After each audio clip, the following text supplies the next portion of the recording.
तो माना जाता है कि भारत के संविधान में ऐसा कुछ है नहीं कि विदेशी नागरिक प्राइम मिनिस्टर ना बन सके, तो फिर इतना ये विवाद क्यों सोनिया गांधी को लेकर? देखिए, हम सोनिया गांधी का विरोध नहीं करते हैं और न ही हम सोनिया गांधी के पर कोई आरोप करते हैं। वो भारत के एक परिवार की बहू है, उनका स्वागत है। भारत के 2 बेटों की वो मां है, उनका स्वागत है। भारत के एक पूर्व प्रधानमंत्री की विधवा है, उनका सम्मान है।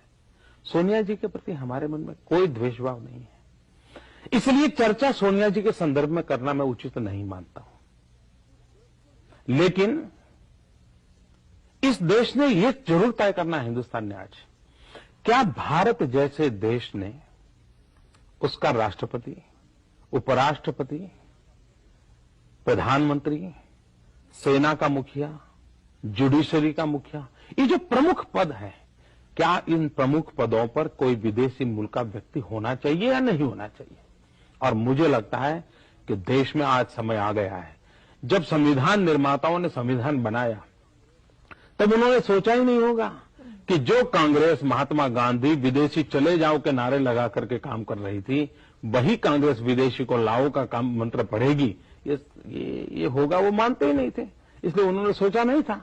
लेकिन अब कांग्रेस इसी हालत में तुली है कि 100 करोड़ देश के पास कोई नेता नहीं है।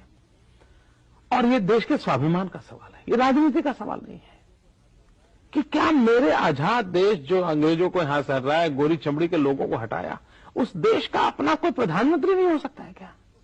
इसलिए देश के स्वाभिमान की लड़ाई है ये। उसको राजनीति या सोनिया एक व्यक्ति के साथ जोड़ना उचित नहीं होगा। दूसरी बात है, संविधान के अंदर यह भी लिखा हुआ है कोई भी व्यक्ति किसी से शादी कर सकता है, ये हमारे संविधान में लिखा है।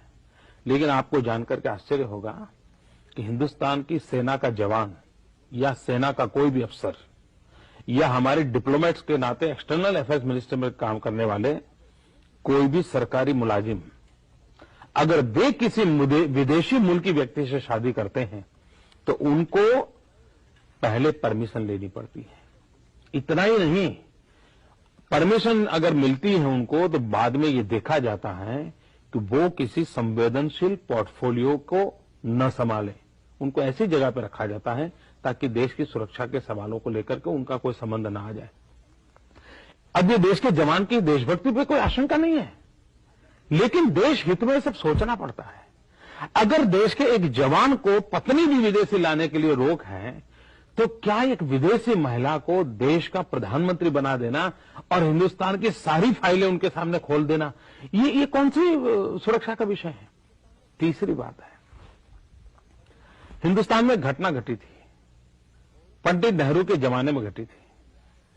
होलकर परिवार में उस रियासत का वारिस कौन हो, इसका झगड़ा चल रहा था, क्योंकि होलकर के जो राजा थे उनको 2 पत्नी थी, एक हिंदुस्तानी, एक विदेशी।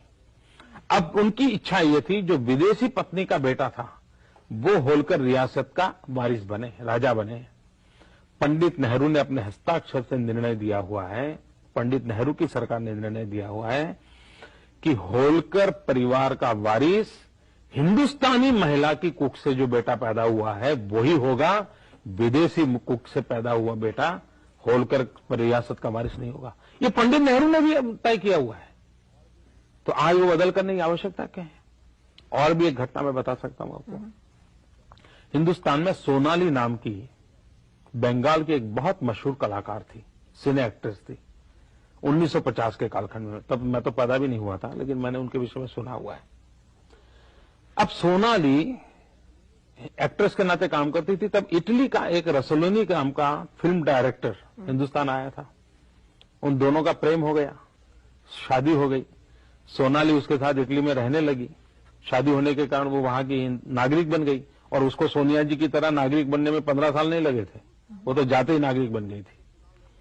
अब 20 साल के बाद उसको चुनाव लड़ने का मन कर गया, तो इटली के अंदर किसी शहर के एक म्युनिसिपैलिटी का चुनाव था, ये सोनाली उस म्युनिसिपैलिटी के चुनाव में उम्मीदवार बनी। आपको जानकर यह आश्चर्य होगा कि उसका नॉमिनेशन कैंसिल किया गया। इस बात पे कैंसिल किया गया कि वो इटली की नागरिक तो हैं, लेकिन इटालियन नहीं है, वो मूल इटली की नहीं है, वो हिंदुस्तान की है, इसलिए वो वहां की म्युनिसिपैलिटी का चुनाव नहीं लड़ सकती। तो सोनाली के लिए तो इटली के अंदर ये दरवाजे बंद, और हिंदुस्तान में आप किसी को प्रधानमंत्री बनाने पर तुले हुए। तो जवाब कांग्रेस को देना पड़ेगा। और इसलिए मैं कहता हूं, और ये जो सोनिया जी का देशी विदेशी मामला है ना, वो कांग्रेस वाले ज्यादा चलाते हैं।